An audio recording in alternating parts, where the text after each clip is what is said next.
மகனே, நீ ஊர்ல இருந்து எப்போ வருவேன்னு காத்துட்டு இருந்தேன், வந்துட்ட. வயசுக்கு வந்து பொண்ண எத்தனை நாளைக்கு தான் வீட்டுக்குள்ள வச்சுக்கிட்டு இருக்கிறது? அதனாலதான் தங்கச்சி வந்ததும் வராதுமா நிச்சயதார்த்தத்துக்கு ஏற்பாடு பண்ணிட்டேன். ஆமா, இவ்வளவு பெரிய வீட்டுல நிச்சயதார்த்தத்தை ரொம்ப சிம்பிளா வச்சுட்டாங்க, கூட்டத்தையே காணுமே. ஏன் எங்க வீட்டு பிள்ளை படமா காட்டுறோம் கும்பல் கூடுறதுக்கு? டேய் நிறுத்துறா. யோ டையே, பொண்ணு யாரு? என் தங்கச்சி பொண்ணு. மாப்பிள்ளை யாரு? என் மகன். ஒண்ணுக்குள்ள ஒண்ணா இருக்கும்போது ஊரை எதுக்கியா கூட்டனா? உட்கார்ந்த இடத்துல தலையாட்டுது. மகனே, நம்ம முறைப்படி எப்படி நடத்தணுமோ அது மாதிரி நான் நடத்திட்டேன். ஏதோ அமெரிக்கா முறைப்படி மோதிரம் மாட்டணும்னு சொன்னீங்க, இந்தா வைர மோதிரமாக மாட்டிடு. ராணி எழுந்துருமா.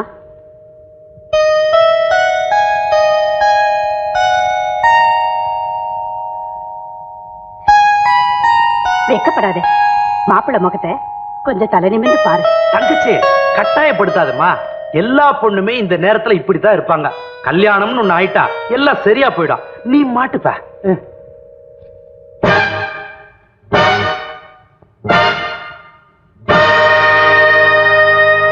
மேரேஜ் இன்விடேஷன் கொடுத்துட்டு போலான்னு வந்தேன். கண்டிப்பா வந்துரு. He is my friend. Hello. Hello. நீங்களும் கண்டிப்பா வந்துருங்க சார். ஷூர். ப்ளீஸ். தேங்க்யூ. என்ன சார் அப்படி பாக்குறீங்க? தம்பித்துறைக்கு நீங்க? நான் அவரோட ஒரே பிள்ளை. ரொம்ப நாளா ஃபாரின்லயே இருந்துட்டேன், இப்பதான் வந்தேன். ஏன் சிரிக்கிறீங்க? இல்ல, ஊருக்கே தெரிஞ்ச விஷயம் உங்களுக்கு தெரியலன்னு பாக்குறேன். என்ன விஷயம் சார்? நீங்க கட்டிக்க போற ராணியும் நானும் ஒரே காலேஜில் தான் படிச்சோம். ராணியும் முரளிங்கிற பையனும் உயிருக்கு உயிரா காதலிச்சாங்க. இது தெரிஞ்ச தம்பித்துறை, அதான் உங்க அப்பா, ராணியை வலுக்கட்டாயமா கடத்தி கூட்டிகிட்டு போய் ரூமுக்குள்ள பூட்டி வச்சிருக்காரு. இதெல்லாம் உங்களுக்கு எப்படி சார் தெரியும்? உண்மையத்தான் சொல்றீங்களா? நீங்களே உண்மையை தெரிஞ்சுக்கணும்னா அருவங்காடு பக்கத்துல இருக்கிற மலையில ஒத்த மரத்தடியில தனியா உட்காந்து குடிச்சுக்கிட்டு இருப்பான் சார் முரளி. நீங்களே போய் அவனை கேட்டு பாருங்க சார், என்ன நடந்துச்சுன்னு. முரளி,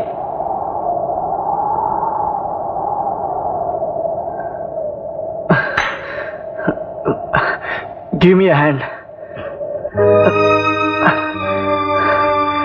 யார் நீங்க? நான் உங்க ரூம்மேட் சீனிவாசனோட ஃப்ரெண்டு. ஏன் உங்க ஃப்ரெண்டு கூட. இங்க எதுக்கு வந்தீங்க? நான் உங்க காதல் சோகத்தை சீனிவாசன் மூலமா தெரிஞ்சுக்கிட்டேன், அதனாலதான் வந்தேன். கட்டிக்க போறவளை தொலைச்சிட்டவன் எப்படி இருக்கான்னு பார்க்க வந்தீங்களா? பாருங்க, அவ திரும்பி வருவான்னு நினைக்கிறீங்களா? நிச்சயமா அவ என்ன பார்க்க வருவா. ஆனா அங்க உள்ள கழுகுங்க அவளை வெளியே விடாம ரூமுக்குள்ள பூட்டி வச்சிருக்காங்க. என்னைக்கா இந்த வழியா வருவா. அன்னைக்கு நான் அவளை பார்ப்பேன், அவ என்ன பாப்பா. அது வரைக்கும் நான் இங்கதான் இருப்பேன், இங்கதான் இருப்பேன். ஆமா, நீங்க இதெல்லாம் கேக்குறீங்க? நீங்க எங்க இருக்கீங்க? ராணி வீட்டுல. ராணி வீட்லயா? ஆமா முரளி, நான் தம்பித்துறையோட சொந்தக்காரன். அதனால தான் நான் உயிரோட இருக்கேன் இல்லையான்னு பார்த்துட்டு போக வந்தீங்களா? தப்பா நினைக்காதீங்க முரளி, உண்மையிலேயே உங்க நிலைமையை பார்த்து நான் பரிதாபப்படுறேன். ஆனா உங்க நிலைமையை பத்தி ராணி கிட்ட சொல்ல முடியாத நிலையிலேயே நான் இருக்கேன். அப்போ எனக்கு ஒரு சின்ன உதவி பண்றீங்களா? சொல்லுங்க, நிச்சயமா செய்யறேன். அப்படின்னா நான் எழுதியிருக்க இந்த கடிதத்தை என் ராணி கிட்ட உங்களால் கொடுக்க முடியுமா? கொடுக்க முடியும்னு சொல்ல முடியாது, ஆனா நிச்சயமா சேர்த்துறேன். இந்த உதவி நீங்க எங்களுக்கு செஞ்சிட்டீங்கன்னா நானும் ராணியும் காலம் பூரா உங்களுக்கு கடமைப்பட்டிருப்போம். What is this Murali? வரேன்.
ராணி, நாம வழக்கமா சந்திக்கிற ஒத்த மரத்துல இருந்து தான் இந்த லெட்டர் எழுதுறேன்.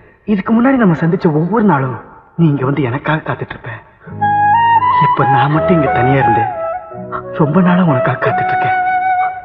எனக்காவது ஒரு நாள் நீங்க திரும்பி வருவேங்கிற நம்பிக்கையோட தான் நான் இதே இடத்த காலம் கூட உனக்காக உயிர் வாழ்ந்துட்டு இருக்கேன். சீக்கிரமா வந்து ராணி, இப்படிக்கு முரளி.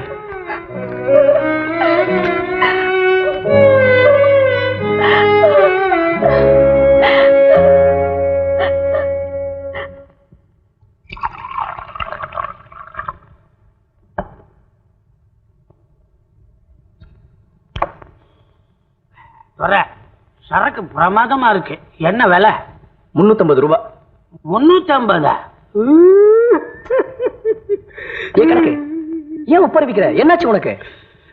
ஒப்பா இருக்கிறாரு. நான் சாராயம் குடிக்கிறதுக்கு எப்ப பைசா கேட்டாலும் கொடுப்பாரு. மாச கழிச்சியில கணக்கு பார்த்து சம்பளத்துல புடிச்சுக்குவாரு. ரொம்ப மாசமா நான் அவருக்கு சம்பளம் கொடுத்துருக்கிறேன். அத மாதிரி நீ ஆக்கிடுது. அப்படிலாம் நான் கேட்க மாட்டேன். நீ அடி. அடின்ற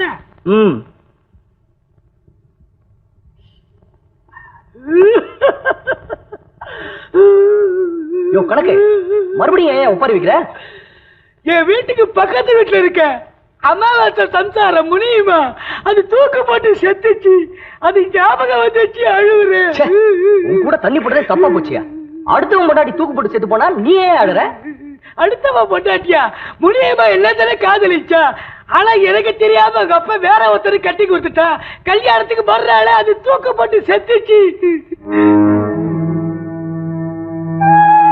என்ன ஏன் ஒரு மாதிரியா இருக்குல்ல? நீ யாரையாவது காதலிச்சு உனக்கு தெரியாம அங்க அப்பா வேற ஒருத்தனை கட்டி கொடுத்துட்டு அந்த பொண்ணு தூக்கு போட்டு செத்துச்சா? இல்ல, அப்படி இல்ல. ஒண்ணு இல்ல. நான் இங்க வந்து 4-5 நாள் ஆச்சு. இங்க நடக்கிற விஷயங்கள் எல்லாம் ஒரே மர்மமாவே இருக்கு. எனக்கு ஒண்ணுமே புரியல. நீ ஏன் சிரிக்கிற? ஏடா டேய், நானும் இந்த வீட்டுல 10 வருஷமா குப்பை ஓட்டுறேன். எனக்கே மர்மத்துல தமாத்துடுதே தெரியும். சின்ன பையன் நேத்து வந்தவன் நீ அதுக்குள்ள புரிஞ்சுடுப்பா. என்ன மர்மம்? சொல்லு சொல்லு. அதெல்லாம் கேட்க கூடாது. நான் ஃபுல்லா குடிச்சேன்னா மற்றவங்க சரித்திரத்தை அப்படியே புட்டு புட்டு வச்சிருவேன். அப்படி ஒரு மனசு. சொல்லு, சீக்கிரமா சொல்லு. சொல்றேன். இந்த பங்களாவுக்கு பின்னால இருக்கிற அவுட் ஹவுஸ்ல ஒப்ப யாரோ ஒருத்தனை கட்டி வச்சு அடிக்கிறான். அவன் இன்னைக்கு நாளைக்கு செத்து போயிடுவான். அவன் அது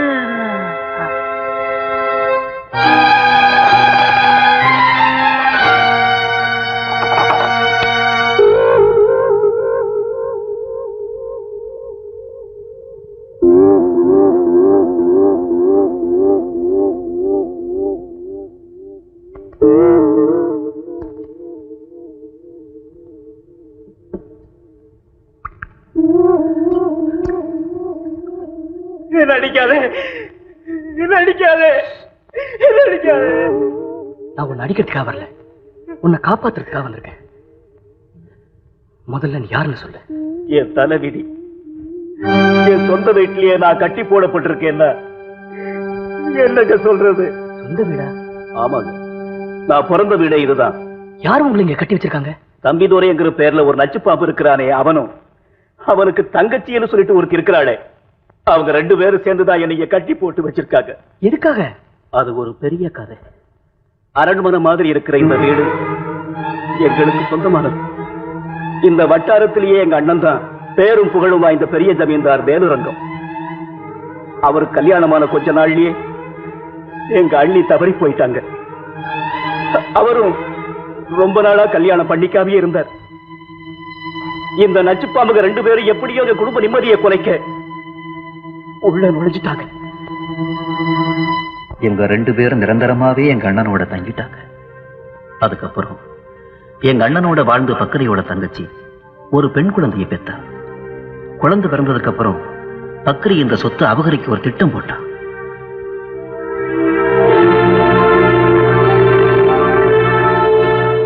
அவனும் அவன் தங்கச்சியும் எங்க அண்ணனுக்கு விஷத்தை கொடுத்துட்டாங்க. அவர் நிலைமை நாளுக்கு நாள் சீரியஸ் ஆகிட்டே வந்துச்சு. ஒரு நாள் எங்க அண்ணன் மயக்கமா இருக்கிறாருன்னு நினைச்சுக்கிட்டு 2 பேரும் பேசினதே எங்க அண்ணன் கேட்டுட்டாரு. அதோட பக்கரி தங்கச்சிக்கு தெரியாம அவ குழந்தையையும் கொண்டுட்டு சொத்தை தான் அனுபவிக்கணும்னு பக்கரி போட்ட திட்டமும் எங்க அண்ணனுக்கு தெரிஞ்சு போச்சு. உடனே என்னை வர சொன்ன எங்க அண்ணன் 1000 தான் இருந்தாலும் தன் குழந்தை உயிருக்கு ஆபத்து வரக்கூடாதுன்னு சொத்தெல்லாம் அவ மேஜரானதும் அவளுக்கு மட்டும்தான் சேரணும்னு உயிர் எழுதி என் கையில கொடுத்து குழந்தைய காப்பாத்து சொன்னார். அந்த குழந்தைய நான் தான் எடுத்துக்கிட்டு அந்த வீட்டை விட்டு வந்து சர்ச்சு வாசல்ல போட்டுட்டு போயிட்டேன். அதுக்கப்புறம் அண்ணனுக்கு கொடுத்த வாக்குறுதியை காப்பாத்த 18 வருஷமா நான் எங்க இருக்கேன்னு யாருக்குமே தெரியாம நாடோடியா வாழ்ந்துட்டு இருந்தேன். இடையில இங்க என்ன நடந்துச்சுன்னு எனக்கு எதுவும் தெரியாது. அண்ணன் எழுதின உயிரோட 2 வாரத்துக்கு முன்னாடிதான் நான் இங்க வந்தேன். இந்த நச்சு பாம்புகள் எங்க வீட்டுல சுகபோக வாழ்க்கை வாழ்ந்துகிட்டு இருந்தாங்க. 18 வருஷம் கழிச்சு நான் திரும்பி வருவேன்னு இந்த பக்கரி எதிர்பார்க்கிறேன். என்னை பார்த்ததும் நல்லவன் போல வேஷம் போட்டா. நானும் நம்பிட்டேன். நான் எந்த சர்ச்சு வாசல்ல குழந்தைய போட்டுட்டு போனேங்கிறது இந்த பக்கரி போலி நாடகம் ஆடி எங்கிட்டயே உண்மையை தெரிஞ்சுக்கிட்டான். அதே சர்ச்சு வாசல்ல இருந்து குழந்தைய தூக்கிக்கிட்டு வந்து தானே வளர்த்தேன்னு பொய் சொல்லி இவதான் அண்ணன் மகன்னு சொன்னான். நானும் இவன் பேச்ச நம்பி என் அண்ணன் கைப்பட எழுதின உயிலை அவ கையில கொடுத்தேன். ஆனா அடுத்த நிமிஷமே உயில் கைமாறினதுக்கு அப்புறம் தான் தெரிஞ்சது நான் ஏமாந்துட்டேன். ஆமா, அந்த பொண்ணு உண்மையான என் அண்ணன் மக இல்லை. எங்கிட்ட இருந்து இந்த உயிலை பறிக்கத்தான் இந்த நாடகம் ஆடி இருக்கான். அது மட்டும் இல்லை, நான் இங்கே இருந்து தப்பிச்சு போனா எங்கே வெளி உலகத்துக்கு உண்மை தெரிஞ்சிருமோன்னு பயந்து என்னை இருட்டறையிலேயே கட்டி வச்சு உயிரோட சித்திரவதை செய்ய சொன்னான். என்னை அவன் இந்த நிலைமைக்கு ஆளாக்குறதுக்கு அப்புறம் எந்த ஒரு நிமிஷமும் நான் உயிரோட வாழணும்னு ஆசைப்பட்டதே இல்லை. ஆனா என் அண்ணனுக்கு நான் செஞ்சு கொடுத்த சத்தியத்தை நிறைவேற்ற முடியாம போச்சுங்கிற வேதனை தான் ஒவ்வொரு நிமிஷமும் என்ன சாகடிச்சுக்கிட்டே இருக்கு. இங்கிருந்து பேச நேரம் இல்ல. இங்க இருக்கிற ஒவ்வொரு நிமிஷமும் உங்க உயிருக்கு ஆபத்து. எந்த நேரத்துல உங்க கழுத்துக்கு கத்தி வரும்னு சொல்ல முடியாது. அதனால முதல்ல இங்க இருந்து தப்பிச்சு போயிடுங்க. என் மேல பரிதாபப்பட்டு இவ்வளவு நேரம் என் சோக கதையை கேட்ட உங்களை நான் யாருன்னு தெரிஞ்சுக்கலாமா தம்பி? நான் யாருன்னு சமயம் வரும்போது சொல்றேன். இப்ப பேசுறதுக்கு நேரம் இல்ல. நீங்க நினைக்கிற மாதிரி எல்லாமே நல்லபடியா நடக்கும். முதல்ல இங்க இருந்து போயிடுங்க. ரொம்ப நன்றி தம்பி. மகாகரம் மசாலா, மகாகரம் மசாலா, மகாகரம் மசாலா, மனசுக்கு சாந்தி தரும் பிராந்தி. ஐயா, ராணியோட ரூம்ல இந்த லெட்டர் இருந்துச்சா? நம்ம கணக்கு கொடுக்க சொன்னாரு.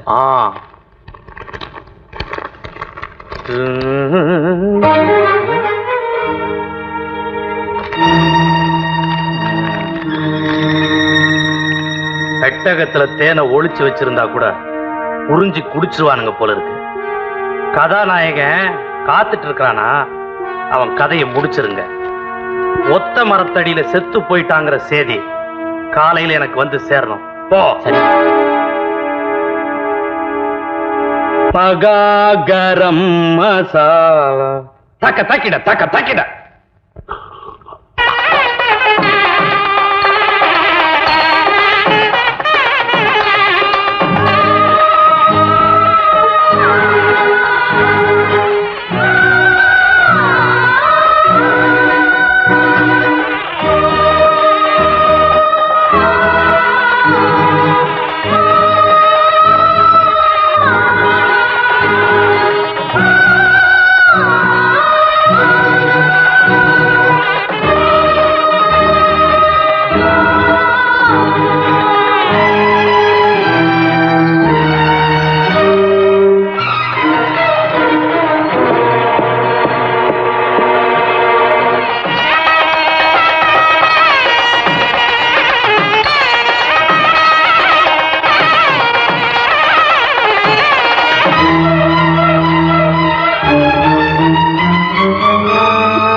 ராணி,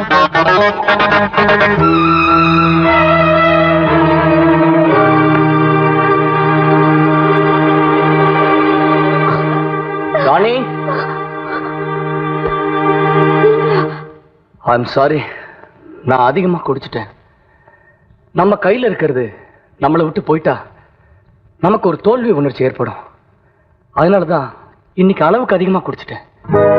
அப்புறம் யோசிச்சு பார்த்தேன், விட்டு கொடுக்கறதுனால ஒரு சந்தோஷம் ஏற்படுமே, அதை ஏற்படுத்திக்கத்தான் ராத்திரி எந்நேரமானாலும் உன்னை சந்திச்சுட்டு போகலாம்னு வந்தேன். நீங்க என்ன சொல்றீங்க? ராணி, பாதிரியார்கிட்ட நீ வளர்ந்த கதையும், முரளியை நீ காதலிச்ச கதையும், இன்னைக்கு என் அப்பங்கிட்ட கைதியா அடப்பட்டு நிக்கிறதும் எல்லாமே எனக்கு நல்லாவே தெரியும். உனக்காக நான் பரிதாபப்படுறேன். பூ மேல நெருப்பு வச்சு அது எப்படி கருகுதுன்னு ஒரு கூட்டமே உன்னை சுத்தி வேடிக்கை பார்த்துட்டு நிக்குது இல்ல? கண்ணை தொடச்சு, இந்த நரகத்துல இருந்து எப்படி வெளியே போறதுன்னு நான் வழி சொல்லித்தரேன். ராணி, நான் உனக்காக இந்த வீட்டுக்கு பின்னாடி ரகசியமா ஒரு சேரியட் கொண்டு வந்து நிப்பாட்டி வைக்கிறேன். யாருக்கும் தெரியாம நீ இங்க வந்துடு.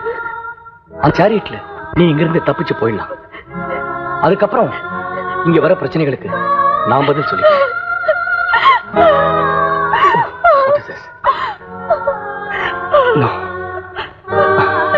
Don't waste time. இங்கிருந்து தப்பிக்கிறதுக்கு ஏற்பாடு பண்ணு. Good luck.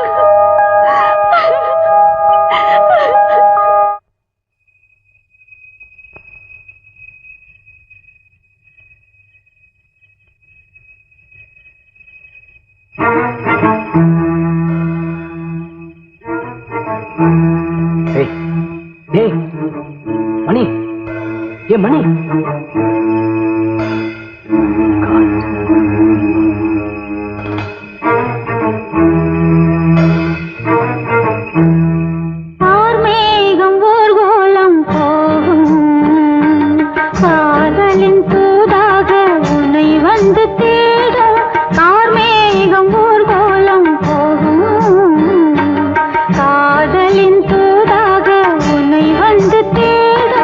மாலையில் நீ வந்து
அம்மா,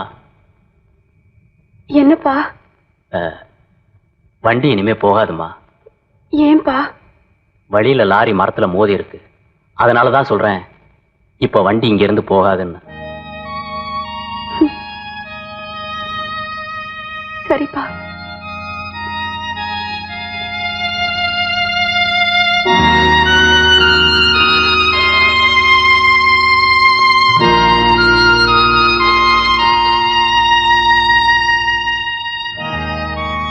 அம்மா, இந்த இருட்டுல நீங்க தனியா போறீங்களே, துணைக்கு நான் வரட்டுமா? வேண்டாம்ப்பா. இனிமே இந்த இருட்டெல்லாம் என்ன ஒண்ணும் பண்ணாது. என்னம்மா சொல்றீங்க? நான் போறேன்னு சொல்றேன். போறேன்னு சொல்லக்கூடாதும்மா, போயிட்டு வர்றேன்னு சொல்லணுமா?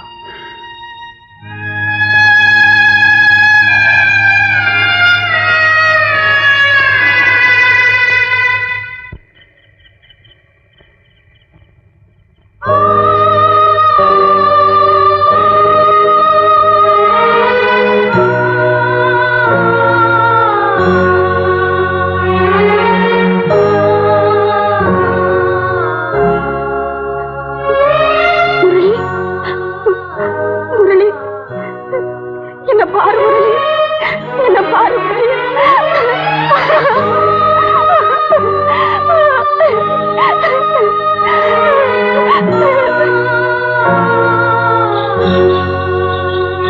விதியோட விளையாட்ட பாத்தீங்களா?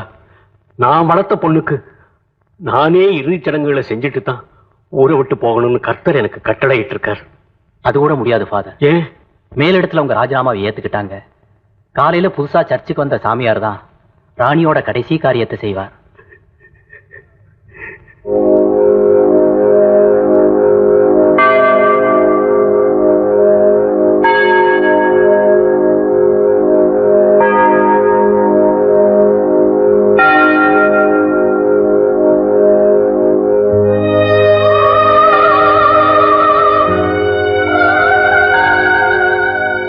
பீட்டர்,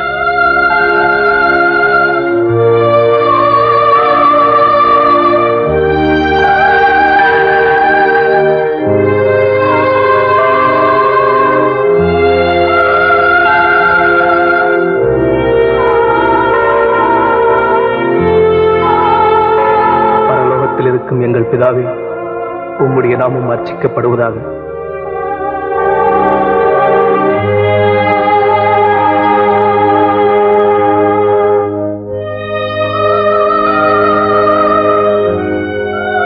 விசுவாசிகளின் வழக்கப்படி இறந்தோரை நல்லடக்கம் செய்யும் கடமையை நிறைவேற்ற கூடியிருக்கும் நாம் அனைவரும் இறைவனை பக்தியுடன் மன்றாடுவோம்.